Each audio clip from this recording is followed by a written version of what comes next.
पहला विवादित बयान, ध्यान न कराने से होता है न करने से होता है। अपने करने से भी नहीं होता, किसी के कराने से भी नहीं होता। जो होता है उसे एकाग्रता कहते हैं। एकाग्रता के बाद अगर हो जाए तो उसे ध्यान कहते हैं। और ध्यान में कौन कौन सी चीजें मदद करती हैं? नुकसान तो बहुत कुछ करता है, लेकिन कौन कौन सी चीजें मदद करती हैं अगर वो पॉइंट आउट हो जाए, क्योंकि उनकी संख्या कम है, तो उसके अलावा जो जो बचेगा वो मालूम हो जाएगा क्या क्या मदद नहीं करता है, नुकसान करता है, ध्यान में एंट्री नहीं लेने देता। तो अभी ध्यान से सुने, आंखें खोल के देख भी सकते हैं, जरूरी है। टू वे कम्युनिकेशन तो समझ में आएगा, आप और अच्छे से समझ में आएगा। देखिए, तो ध्यान कब लगता है, मन कब शांत होता है, ध्यान कहते किसको है? जैसे मन में कोई आकांक्षा थी कि ये वस्तु मिल जाती तो हम खुश हो जाते। खुश होने पर मन शांत हो जाता है, ये मानिए, ये अनुभव की बात है, आप लोग भी जानते हैं। जब खूब खुश रहो या बढ़िया से मुस्कुरा रहे हो तो लगभग दिमाग में कोई दो चार विचार ही रहते हैं या एक ही विचार रहता है।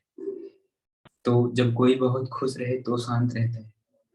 लेकिन जब हम लोगों की मनोकामनाएं पूरी होने लगती हैं, मान लो आपकी बहुत सारी मनोकामनाएं हैं, उसमें से मोटी मोटी एक दो ज्वलंत मनोकामनाएं होती हैं जो बहुत मुख्य होती है। ये काम हो जाता तो बहुत बढ़िया रहता, मैं बहुत शांत हो जाती, खुश हो जाती। और अक्सर होता भी है कि जब वो काम पूरा हो जाता है तो हम लोग थोड़ी देर के लिए शांत हो जाते हैं। शरीर ही नहीं, मन भी शांत हो जाता है, भीतर से तसल्ली मिल जाती है। लेकिन दिक्कत क्या होती है कि सेकंड डिजायर भी उठने लगती है उसी से जुड़ी हुई। थोड़ी देर शांति मिलती है, उसी शांति को एक्सटेंड किया जाए, अगर बढ़ाया जाए, वहीं पर थोड़ा सा तसल्ली रखा जाए, संतोष रखा जाए, सेटिस्फाइड हुआ जाए, तो वो जो दौर है थोड़ा सा बढ़ जाएगा। वह बड़ा पोषण देगा, न्यूट्रिशन देगा अंदर अंदर। लेकिन होता क्या है कि जैसे ही एक मनोकामना पूरी होती है, सेकंड डिजायर सिर उठाती है दूसरी मनोकामना, दूसरी आकांक्षा, इच्छा। ये वाला हो जाता तो भी ठीक रहता, अभी तो ये काम हो गया।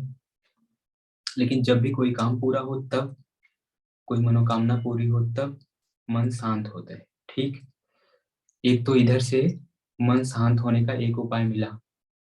अब दूसरा उपाय, कभी कभी आदमी जब कुछ हासिल नहीं कर पाता है, थक हार जाता है, तब थका हारा हुआ व्यक्ति भी अपने से कहता है संतोष करें, क्योंकि लगता है हाथ पैर मार के थक गए, अब ये बीमारी ठीक नहीं हो रही, तो लाओ इतने पे स्वीकार कर लेते हैं इसको। दूसरा उपाय है, जो परिस्थिति को ना बदल पाए, सास बहू या बहू को सास ना बदल पाए, तो उसे स्वीकार कर लेना चाहिए। ऐसे ही बाहर भी, समाज में भी बहुत सारे रिश्ते होते हैं जिनकी वजह से हम उलझन में, तनाव में, दुख में होते हैं। उन्हें बदल ना पाए तो स्वीकार कर लें। अब दूसरा सवाल उठता है कि आप क्या जानो, आपको क्या पता हमारी स्थितियां परिस्थितियां क्या है, बस ऐसे ही कह दिए स्वीकार कर लो। स्वीकार कर लेने में कितना चैलेंज है सर, आपको क्या पता, कितना टकराव होगा आपको क्या मालूम। मेरी दशा मैं ही जानू, है ना। और दो चार तर्क मिल सकता है कि जाके पैर न फटी बीमारी, सो क्या जाने पीर पर आई। जो आपके एरोगेंस को पोषित करेगा, आपके शुद्ध रूप को नहीं, आपके असली रूप को नहीं, आपके बुराई को एक तर्क पोषण देगा कि जाके पैर न फटी बेवाई, सो क्या जाने पीर पर आई। बड़ा खुश हो जाएगा दिल कि नहीं, आपको नहीं मालूम मेरी स्थिति क्या है, आप तो अपने इस हिसाब से बात कर रहे हो। वहां क्या रोक रहा है? एक बुराई मजबूत होने के लिए कुछ शब्दों का सहारा लेती है, कुछ तर्कों का सहारा लेती है, और इतना मजबूती से खड़ी हो जाती है दीवार बन के कि नहीं, सेल्फ कॉन्फिडेंस के लिए मुझे तो लड़ना होगा, हर चीज को मैं ही स्वीकार कर लूं, हर बार मैं ही सिर झुका लूं।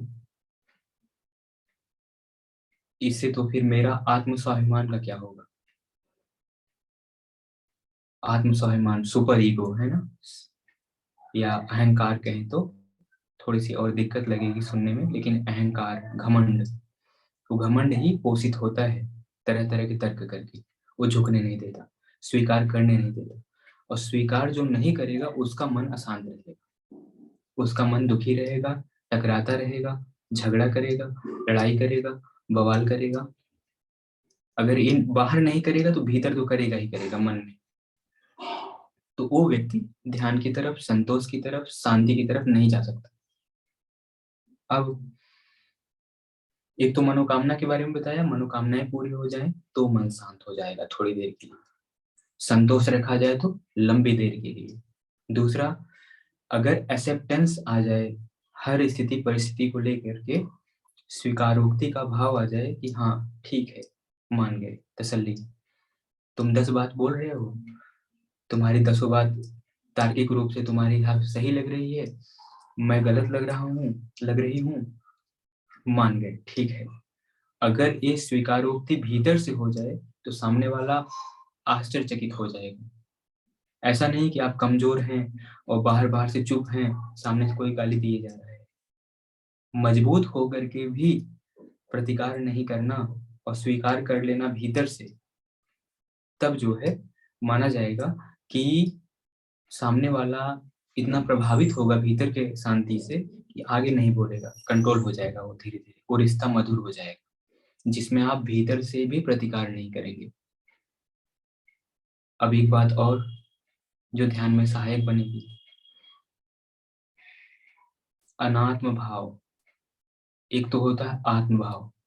हम लोग अधिकतम, और आज तक बहुत लंबे समय तक मुझे भी समझ में नहीं आता था ये चीज, समझ में थोड़ा थोड़ा आता है, अभी भी दिमाग मेरा हैंग कर जाता है, लेकिन कुछ कुछ समझ में आ रहा है। अनात्म भाव की बात होती है, ज्यादातर हम लोग आत्म भाव में जी रहे होते हैं, सब कुछ मेरे लिए, मैं मेरा, मैं मेरा, मेरे लिए ही चलता है मन में। सही से देखें तब है ना, वैसे मोटा मोटा देखेंगे तो लगेगा नहीं, हम तो परिवार के लिए जी रहे हैं, हम तो समाज के लिए जी रहे हैं। खूब ध्यान से पलट के देखेंगे अपनी ओर, तब मालूम होगा कि मैं केवल मेरे लिए ही जी रहा हूँ, जी रही हूँ, और ज्यादातर मेरा ही सुबह से शाम तक कुल मिला के मैं अपने ही पुष्टि के लिए, तुष्टि के लिए जी रही हूँ, घुमा फिरा कर, है ना। डायरेक्ट देखेंगे तो लगेगा नहीं, बच्चों के लिए, परिवार के लिए, लेकिन हर जगह सेल्फ बेनिफिट ही देखा जा रहा है। ये हो गया आत्मभाव। और आत्मभाव में जीवन जीने वाला व्यक्ति जो हर डिसीजन केवल अपने लिए ले रहा है, वो दुख का भागीदार भी केवल अकेले ही होगा। इसीलिए जब किसी के भीतर बहुत प्यार जागता है, बहुत प्यार जागता है, तो कहता है चिल्ला करके, वसुधैव कुटुंबकम, पूरा संसार ही मेरा परिवार है। इसका मतलब ये नहीं कि केवल पूरे संसार का फायदा लेने के लिए कह रहा है, पूरे संसार को अपना नुकसान भी दे रहा है उसी समय, जब वो कह रहा है कि वसुधैव कुटुंबकम। जब कहता है सर्वे भवन्तु सुखिनः, सर्वे सन्तु निरामया, सर्वे भद्राणि पश्यन्तु मा कश्चित् दुर्भाग् भवेत्, तो उसमें अपना भी दुख डिवाइड कर लेता है, बढ़ जाता है, कट जाता है। तो आत्म भाव में रहने में बड़ा नुकसान है, लेकिन हम लोगों को गलती से बचपन से आदत पड़ गई है, लगता है आत्म भाव में रहने में फायदा है। अगर इसको और सरल दिखाए ना, जैसे कोई संत है ना, कपड़ा उपड़ा निकाल करके नंगे रह रहे हैं, जो दिगंबर लोग हैं, वहां पे क्या खत्म होता है पता है? आत्म भाव। कभी आप टकले हुए हो बचपन में, वैसे आप लोग लेडीज हैं, जब सिर सिर मुड़ा लिया जाए, वहां पे आपकी सुंदरता का जो जुड़ा हुआ भाव है, आत्म भाव, वो खत्म हो जाता है। और जिसने पूरा कपड़े ही उतार दिए, उसके साथ क्या होता होगा?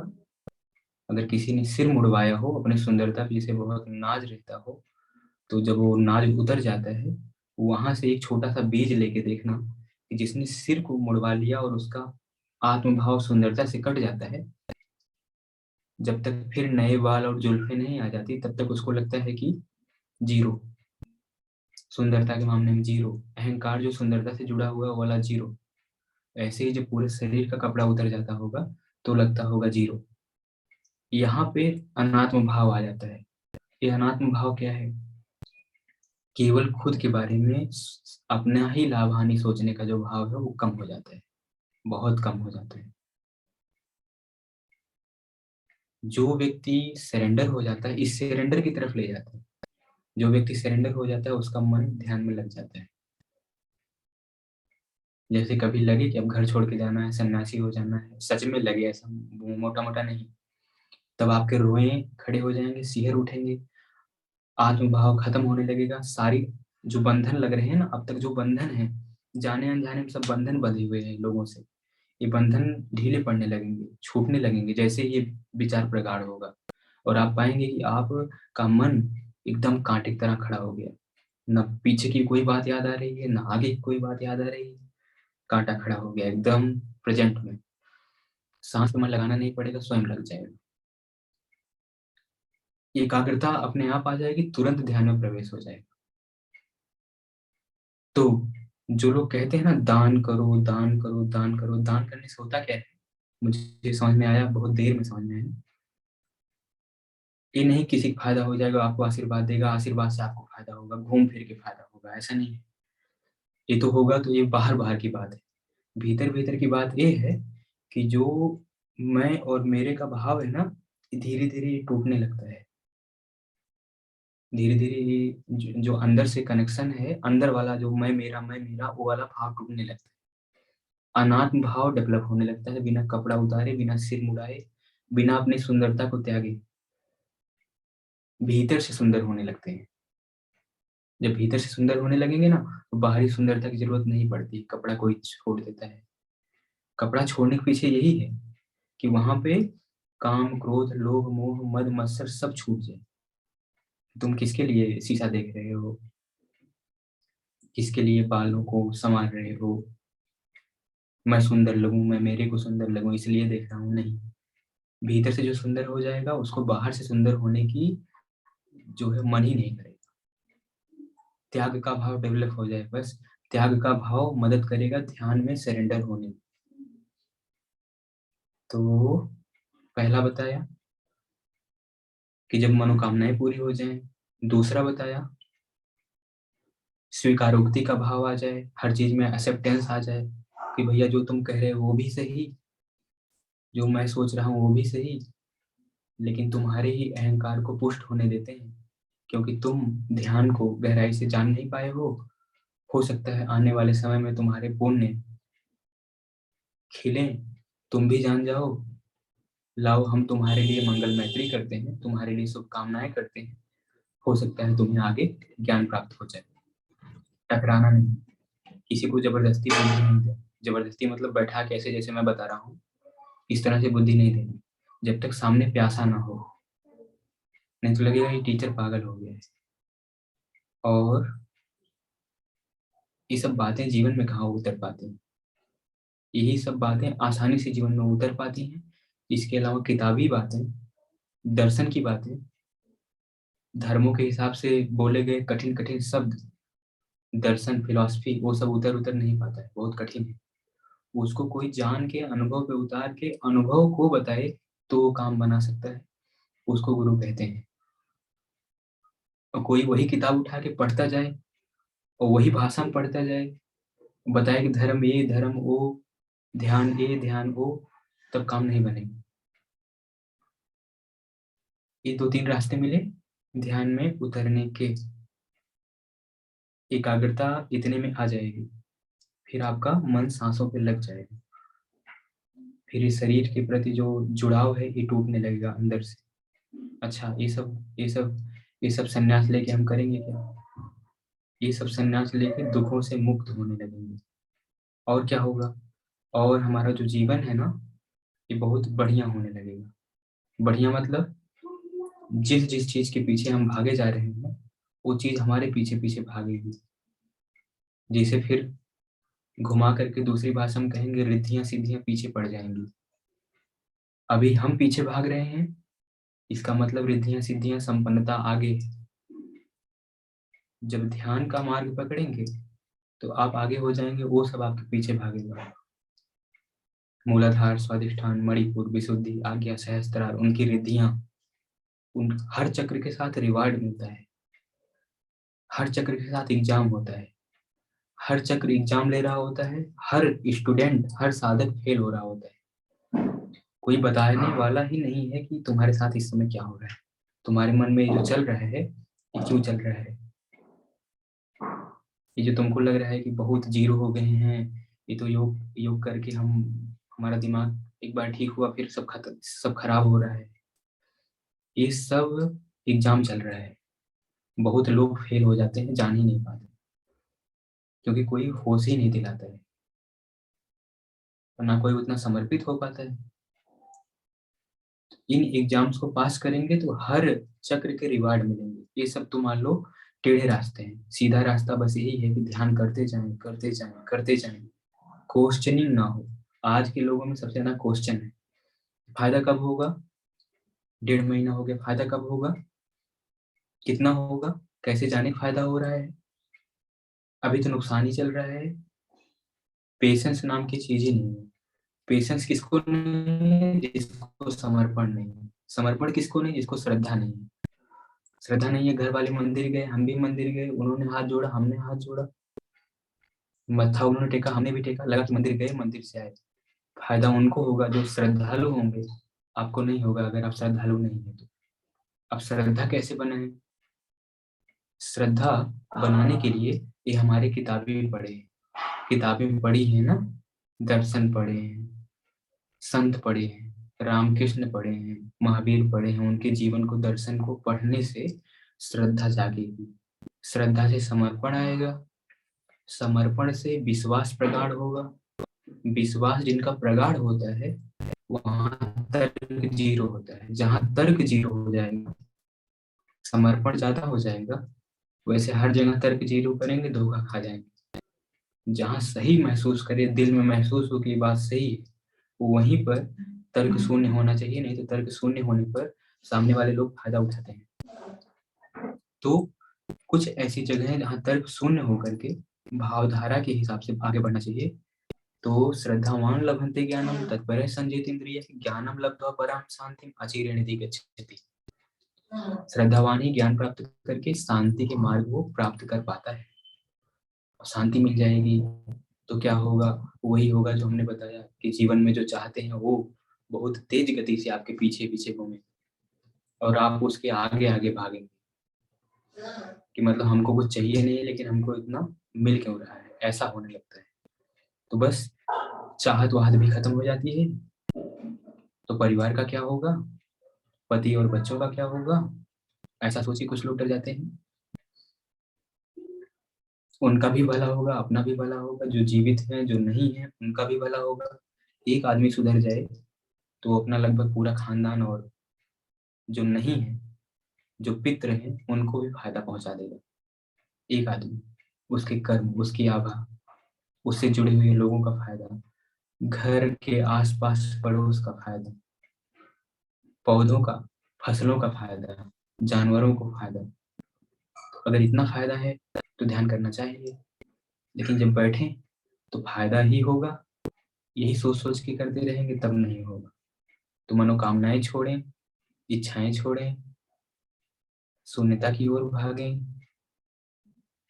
त्याग करें, थोड़ा तपस्या भी करें, कठिन लगे तो भी करते रहें, विश्वास की चरम पर जाएं जिसे श्रद्धा कहते हैं।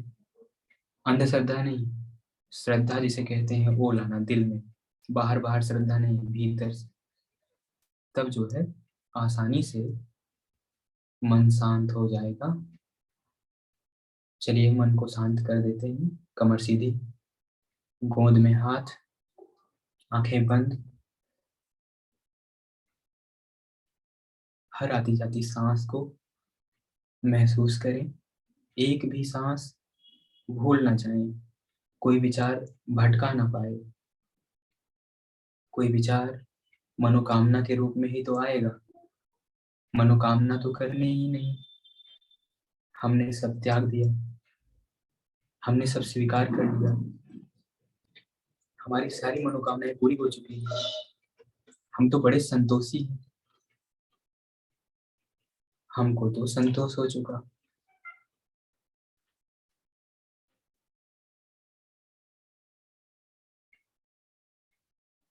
हमारा पास्ट फ्यूचर छूट चुका, हम केवल अपने प्रेजेंट में सांस को फील कर पा रहे हैं।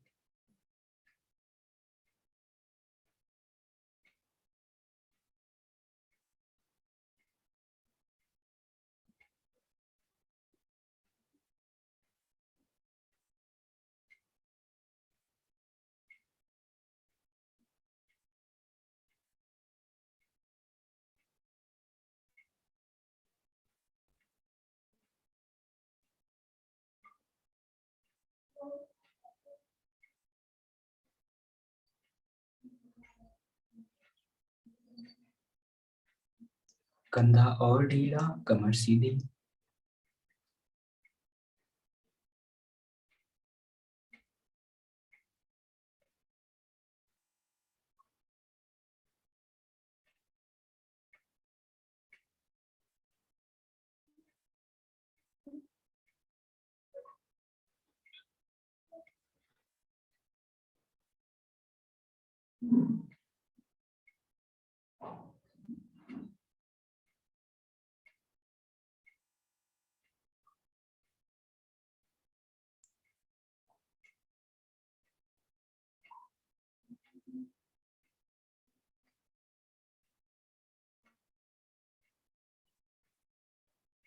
कोई कल्पना नहीं, कोई कामना नहीं, कोई इच्छा नहीं, समर्पण।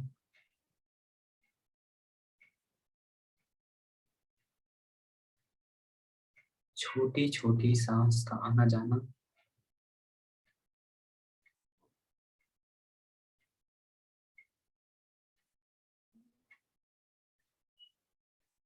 जिनका मन चंचल हो, कंट्रोल होने में दिक्कत हो रही हो, वो अपने सिर के ऊपर से धारा प्रवाह तरंगों को फील करना। प्रेम की, मैत्री की, करुणा की तरंगे, शांति की तरंगे, जैसे एक सावर हो रहा हो, दूध जैसी पानी की फुहारें पड़ रही हो, बिल्कुल सफेद, अपने सिर पर और पूरे शरीर पर फैल रही हो। सिर से लेके पैर तक पूरा शरीर प्रेम, आनंद और शांति के इस बौछार से भीग रहा है। भीतर प्रेम, आनंद और शांति बढ़ रहा है। मेरा रोम रोम आनंदित हो रहा है। पूरा शरीर हल्का फुल्का हो रहा है। इतना करने के बाद सिर से पैर तक, पैर से सिर तक मानसिक रूप से यात्रा करें। हर एक अंग को महसूस करके आगे बढ़ जाना। सिर की चोटी पर ध्यान दें।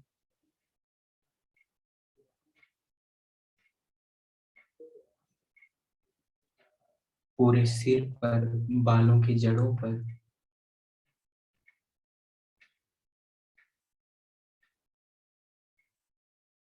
अपने माथे पर ध्यान ले जाएं। वहां कोई संवेदना फील हो तो हो, ना हो तो आगे बढ़े। अपनी बाहों पर ध्यान ले जाएं, आईब्रो पर,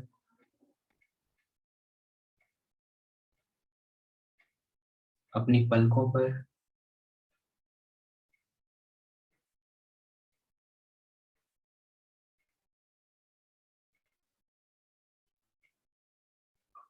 दोनों गालों पर।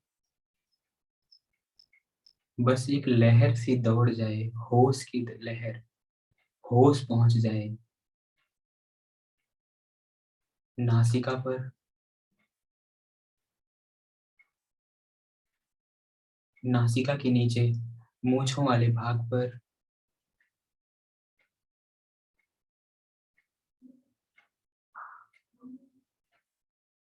ऊपरी होठ और निचले होठ पर,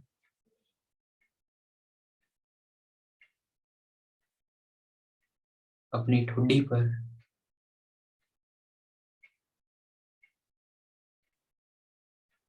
दोनों कान पर,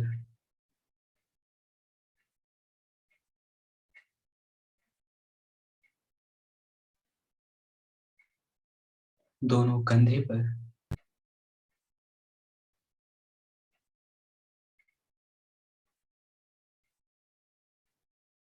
दोनों हाथों की बाहों पर,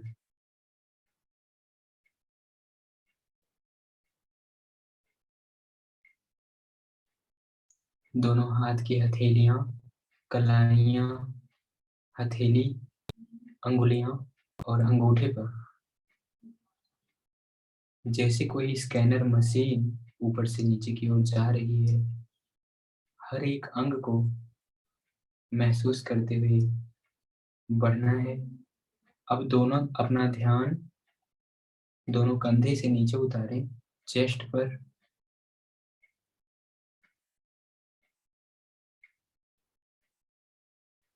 और गहरा ध्यान करने की कोशिश ना करें, बस साथ साथ चलते जाएं। हर अंग पे कोई संवेदना होगी, उसे फील कर लेना, जैसे अंग का धड़कना, फड़कना, गर्म या ठंडा लगना, सिहरन उठना, कंपन उठना। ऐसा होगा जब जिस अंग पे मन ले जाएंगे। आगे ले जाएं पेटों पर, अपने पेट पर आगे से।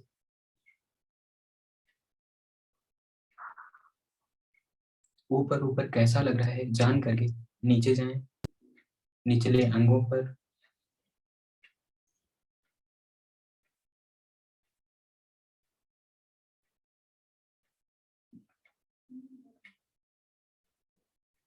अब अपना ध्यान पीछे लगाना, गर्दन पर,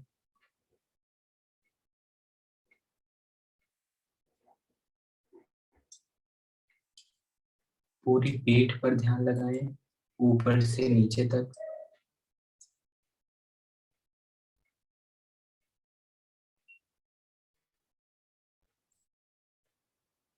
बटक्स पे,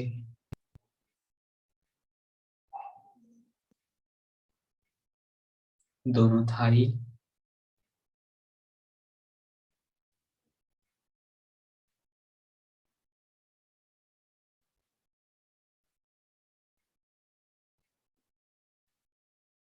दोनों घुटने,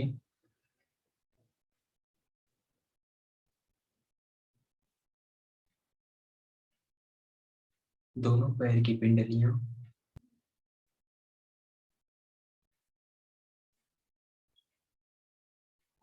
नीचे दोनों पैर,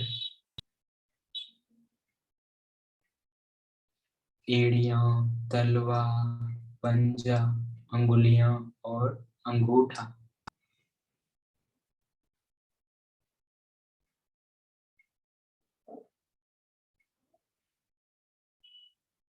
अब नीचे से ऊपर की ओर उठना,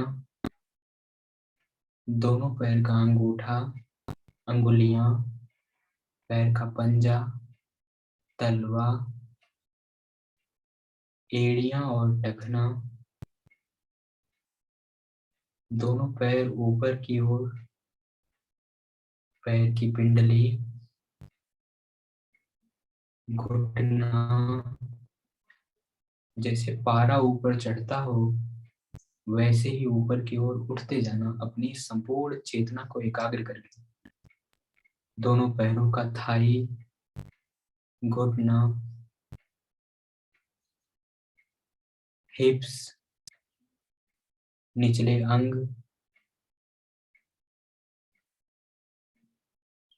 पीछे से पूरा पीठ,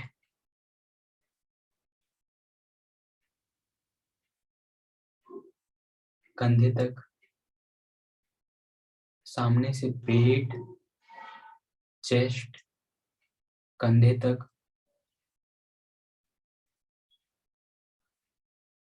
नीचे से दोनों हाथों को ऊपर की ओर फील करें, कंधे तक,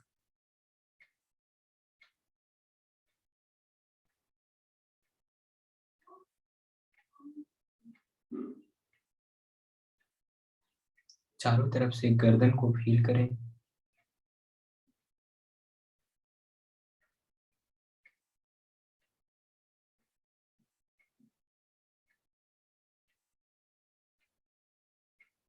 सामने से चिन, दोनों गाल, दोनों कान, दोनों होठ,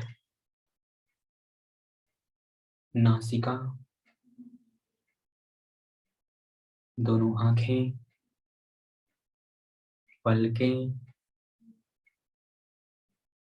भौहें, माथा, ऊपर बालों का पूरा भाग, सबसे ऊपर तालू,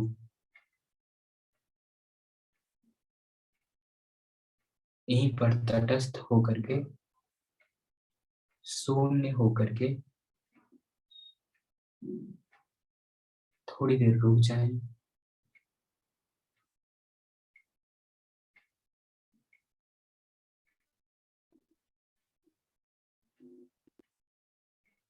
न कोई भाव, न कोई विचार, अनंत शून्यता।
गहरी गहरी सांस लीजिए।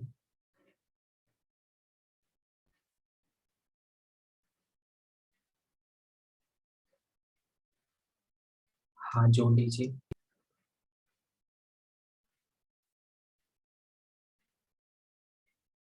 ओम सर्वे भवन्तु सुखिनः, सर्वे सन्तु निरामया, सर्वे भद्राणि पश्यन्तु, मा कश्चित् दुःखभाग् भवेत्। ओम शांति शांति शांति। माता पिता गुरु को प्रणाम, सभी को प्रणाम।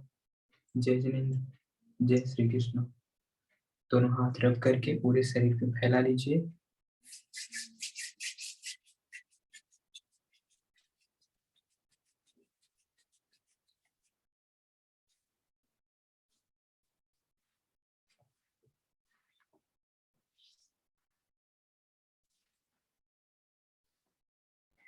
सहज हो जाइए।